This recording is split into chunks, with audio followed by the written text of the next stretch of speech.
que acontece? Quais são as prerrogativas de um sistema eh, lícito, democrático, eleitoral? É que seja criada a possibilidade de uma rotação de poder.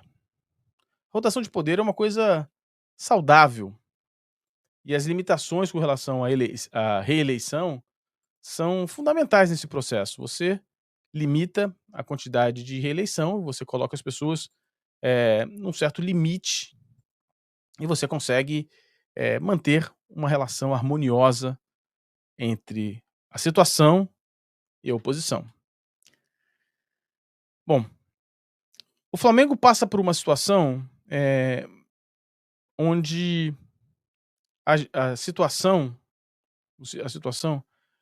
é acusada, não erroneamente, não sem razão, tá? Não sem razão, eh, com o receio da criação de uma SAF. E o receio da criação de uma SAF não é pela possibilidade de inexistência do clube, também, né, dos sócios do clube perderem o poder no clube, mas mais do que isso, de que a situação se mantenha no poder, que o Landim e o seu grupo se mantenha no poder ad eternum, continuem se mantendo no poder através de uma SAF, comprando uma participação ali do clube e tendo voz em decisões importantes. Isso não acontece sem razão, tá? Isso não acontece sem razão. Isso acontece baseado no que eh, a própria presidência do Flamengo, a gestão atual, disse em diversas oportunidades, como, por exemplo, essa que está na tela. Landim detalha a SAF, que é modelo para fazer estádio do Flamengo e mira dominar futebol por 50 anos. O presidente disse que planos mantêm o rubro-negro no comando do clube e afirma que modelo de gestão da Arena Palmeiras, por exemplo, não é satisfatório. Concordo. E nessa matéria, recente, essa matéria é do final do ano passado, essa matéria é do dia 6 de dezembro do ano passado, e a matéria diz o seguinte: em reunião com o grupo político União Rubro-Negra, na segunda-feira o GE teve acesso ao áudio. Landim voltou a defender que o caminho ideal para a construção de um estádio sem endividamento é a implementação de uma SAF nos modelos adotados pelo Bayern de Munique, na Alemanha. O presidente detalhou como funciona a sociedade entre os bávaros, o Bayern de Munique, e as empresas Allianz, Audi e Adidas. Ou seja, não é sem razão. Isso foi uma das vezes, tá? Isso foi uma pesquisa que eu fiz literalmente 2 minutos antes de entrar na live. Mas se você for lá e escrever SAF Landim no Google, e você colocar um corte agora, mais recentemente ele disse que não, mas se você colocar um recorte mais antigo, por exemplo, no ano passado, haverá, eu vou até fazer isso aqui, esse exercício, haverá uma série de notícias, falando sobre isso, sobre SAF, sobre Landim, e ele citou isso em diversas vezes. Portanto, é é factível, é factível que as pessoas tenham esse receio. E tem outros aqui, né, tem, por exemplo, uma notícia no próprio GE, no dia 28 de novembro, vou ler todas elas aqui para você. Eh, Vamos ver mais aqui, 15 de vamos lá, olha só, tem a matéria, de novembro do ano passado, uma semana antes dessa matéria que eu citei. Landim cita a trajetória pessoal para defender SAF no Flamengo, ganha dinheiro fazendo isso. Continuando, essa matéria agora de fevereiro do ano passado. Landim defende que o Flamengo estude a possibilidade de virar SAF. Ou seja, não é um temor que veio do nada. Não, as pessoas criaram, não. Hoje, hoje ele nega. E a mudança é uma mudança recente. E eu vou chegar nisso porque esse preâmbulo ele é fundamental para a discussão vindoura, que é a discussão sobre ele se tornar o CEO numa possível vitória do Dunche, tá. Então, não é do nada, ou seja, as pessoas têm esse receio, não dá para dizer se é um plano de poder, eu só não tenho o que eu estou dizendo, eu estou estabelecendo a linha factual. A linha factual revela em diversas oportunidades, uma pesquisa extremamente rápida, eu vou até colocar na tela para vocês não dizerem que eu estou inventando aqui, né. numa pesquisa relativamente rápida, que houve sim manifestações do presidente do Flamengo em diversas oportunidades na defesa de SAFs, né. Vamos colocar na tela as notícias que eu citei. Landim cita a trajetória pessoal, essa aqui é uma delas, e a próxima, Landim defende que o Flamengo estude a possibilidade de virar SAF, as 2 notícias que eu citei. Isso eu fiz essa pesquisa enquanto falava com vocês. Ou seja, me parece ser legítimo que as pessoas se preocupem com a possibilidade de uma perpetuação ou numa extensão no poder muito mais longa do que a gente imaginava, tá.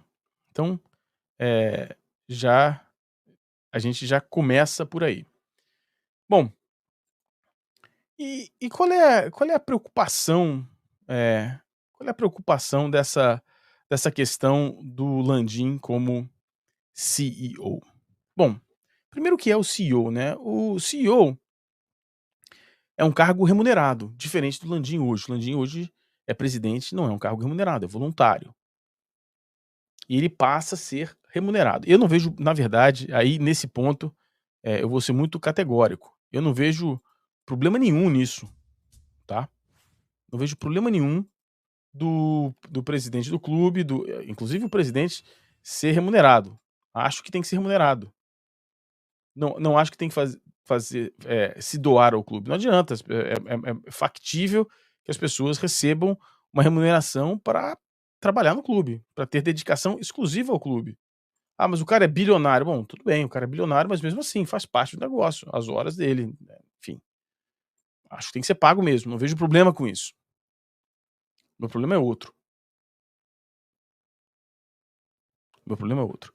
Meu problema é manter no poder, participando efetivamente do maior projeto da história desse clube, pelo menos nos últimos, sei lá, 50 anos. O projeto do estádio é o maior projeto financeiro, sem dúvida nenhuma, desse século. É um projeto capaz de colocar o Flamengo numa situação estratosférica do ponto de vista do negócio, ou pode colocar o Flamengo numa situação muito difícil.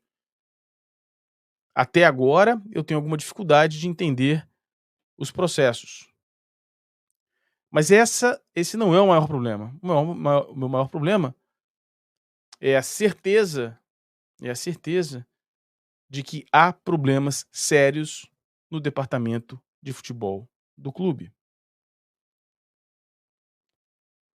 Há uma diferença, muito grande entre você ser um excelente empresário e você ter uma capacidade inequívoca de lidar com uma empresa,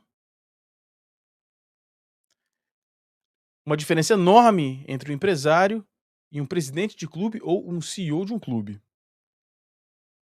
O presidente de um clube, além de todos os adjetivos positivos que precisa ter na condução de uma empresa, também no clube, precisa lidar com a parte política.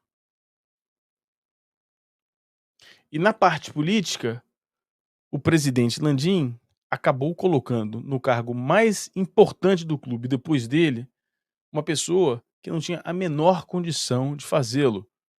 E sobre a batuta dele, o departamento de futebol do Flamengo é discutível. E o departamento de futebol do Flamengo não foi o mais vencedor se comparado à quantidade de dinheiro que tinha disponível com os outros clubes do Brasil. Eu tenho uma preocupação, eu tenho uma crítica feroz e contumaz a fazer todas as vezes que, para defender o profissionalismo, alguém fala dos títulos, só dos títulos. Profissionalismo vai muito além da capacidade de ganhar títulos. Vai também da quantidade de títulos perdidos e num projeto de longo prazo. O Flamengo foi incapaz de estabelecer, durante a gestão Landim, um projeto de futebol de longo prazo. Passou sobre o clube Um dos maiores técnicos de sua história, que ficou no clube por 1 ano, saiu porque quis, mas enfim.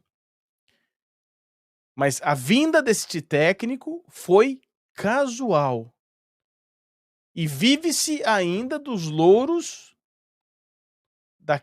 essencialmente daquela conquista, com alguns brilhos esporádicos em outras situações. É preciso lembrarmos que depois de Jorge Jesus, não se conseguiu um mínimo de estabilidade. E a pessoa encarregada disso, dita por ela mesma, foi responsável pelo futebol. O presidente Landim disse que ele era responsável pelo futebol, em última instância, era ele que deveria ser cobrado. Ele disse isso.